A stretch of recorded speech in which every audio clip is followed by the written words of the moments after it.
لەبارەی ئەم پرسەوە گفتوگۆی زیاتر دەکەم بەڕێز عەلی ساحب شرۆڤەکاری سیاسی لە بەغدا میوانی ئەمەیە.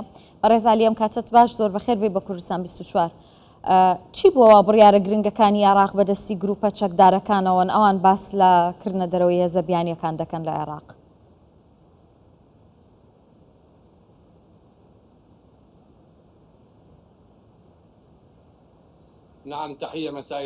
وڵێ ئێوارەی ئێوە و بینەرانی کوردستان 24 باش بێت. زۆر سوپاس بۆ ئێوە.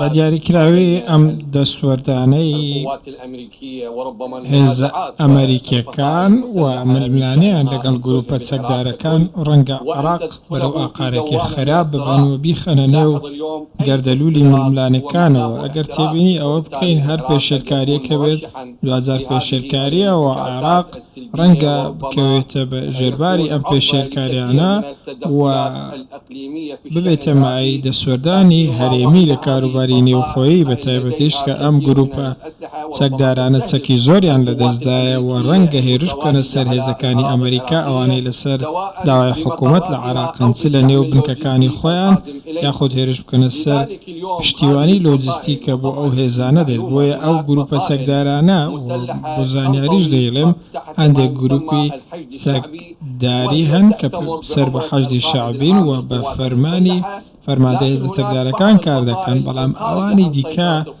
هێزی لە یاسا دەرچوون لە ژێر دەسەڵاتی حکوومەتدانین و ئەوانە شەڕ دەکەن و دەیانەوێت کە دەستی باڵایان هەبێت و بەرامبەر هێزەکانی ئەمریکا بوەستنەوە کە ئەوانیش لە لای خۆیانەوە دەسەڵدانیان بۆ کاری عێراقەیە و عێراقیان کردو بە گۆڕەپانی یەکلاکردنەوەی ململانەکان. بەڵام لە هەردوو حاڵەتدا عێراق و گەلی عێراقی زیانیان بەرکەوتووە و تاکە زیانمەندی ئەم بارودۆخەن چ لە سەری بنکەکانی ئەمریکا یاخود ئەوانەی لە بنکەکانەوە نزیکن بەهۆی هێرشەکانەوە زیانیان بەرکەوتووە، چونکە ئەوەی لە عێراق بەکاردەهێنرێت ڕەنگە چەکی مامناوەند و قورس بێت و زیانێکی گەورەی بە هاوڵاتیانی عێراقی گەیاندووە بە تایبەتی ئەوانەی لەو هێرشانە بەشێک لەو گروپانە لە نێو یاخود لە ژێر چەتری حەشدی شەعبیدان. بەڵام ئایا پرسیارەکە ئەوەیە کە حەشدی شەعبی و گروپە چەکدارەکانی دیکە خۆیان لە ژێر فەرماندەی هێزە چەکدارەکانی عێراقدا کار دەکەن؟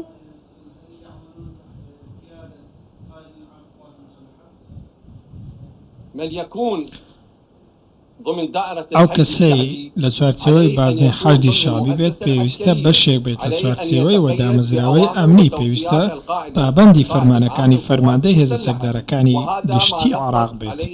ئەمە دەستوری عێراقی پشتڕاستی کردوێتەوە و ئەو ڕێکەوتنەش پشتڕاستی دەکاتەوە کە لە نێوان ئەمریکا و عێراق پێکەوە واژووکراوە وەکو حکوومەتی عێراق و ئیدارەی ئەمریکا.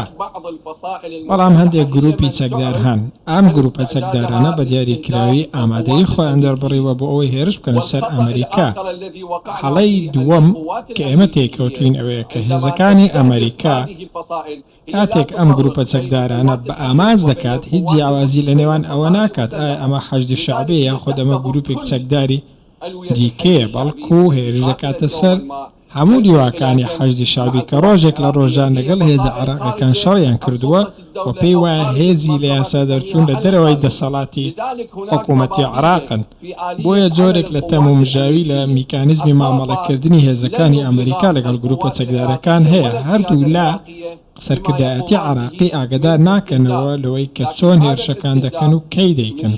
بەڵام ئەم ئامانجکردنە ڕەنگە ناوچەکە بەرەو گەڕگرتن ببات چ ئەو هێزە ئەمریکیانە لە بەغدا بن، لە پارێزگاکانی دیکە بن، لە هەرێمی کوردستان بن، لە هەر شوێنێک بن.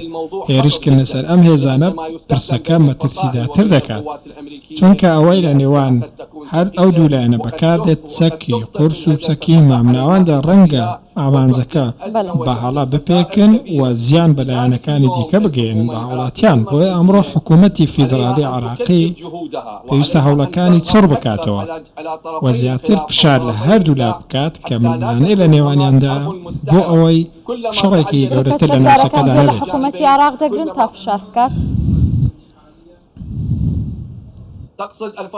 مەبەست گروپە چەکدارەکان من پێم وایە ڕاستە گوێ ناگرن بەشێکیان و ناچنە ژێرباری ئەو بڕیارانەوە، بەڵام هەر کەسێک کە پابەندی فەرماندەی هێزە چەکدارەکان نەبێت دەبێت حکوومەت ڕێکاری بەرامبەر بگرێتە بەر. 2000 ئەمریکاش دەزانێت کە ئەمانە بەشێک نین لە حکوومەتی عراق و لەژێر فەرمانی سەرۆک وەزیراندا نین، بەڵام هەردوو لا کێشەکە ئەوەیە کە نازان قەبارەی ئەو زیانە چەندە کە بەر خەڵکی بێتاوان دەکەوێت لە ململانەیەدا. واقعی ئەمڕۆی عراقی ئەوەیە کە واقعێکی ناسەقامگیرە، بەڵام ئەوەی کە تۆوتت یانی ئەمریکاش بەردەوام جەختی لێ کاتەوە داواکە عێراق هێزەکان و بنکە سەربازیەکانی بپارێزێ. عێراقم توانایی هەیە هێزەکانی هاوپەیمانان و ئەمریکا بپارێزێ لەم گروپە چەکدارانە؟ ئەم داواکاریە ڕاستیەکەی بۆ ئەوەی ئێمە ڕاشکاو بین و دادپەروەر بین، ئەمە بەشێکە لە داواکاریەکانی ڕێکەوتنی استراتیژی لە نێوان حکوومەتی ئەمریکا و حکوومەتی فێدرالی عراقی و ئەوان لە بەرامبەردا بڵ هێز عراقیەکان ئامادەی خۆیان نیشانداوە کە ڕاوێژکاری سەربازی و باڵوێزخانە و هێزەکانی هاوپەیمانان بپارێزن. بەڵام ئەمریکاش دەزانێت ئەم گروپە چەکدارانە نوێنەرایەتی حکوومەت ناکەن و گوێڕایەلی فەرمانەکان و فەرماندە سەربازیەکانی عراقش ناکەن، بۆیە کاتێک وەڵامیان دەداتەوە وەکەوە ئەمریکا هەر بۆیەشە دەبینین کە مۆڵەت لە حکوومەتی عراقی وەرناگرێت، چونکە دەزانێت ئەمانە گوێڕایەلی عراق نین و ژێر فەرمانی فەرماندە هێزە چەکدار نین.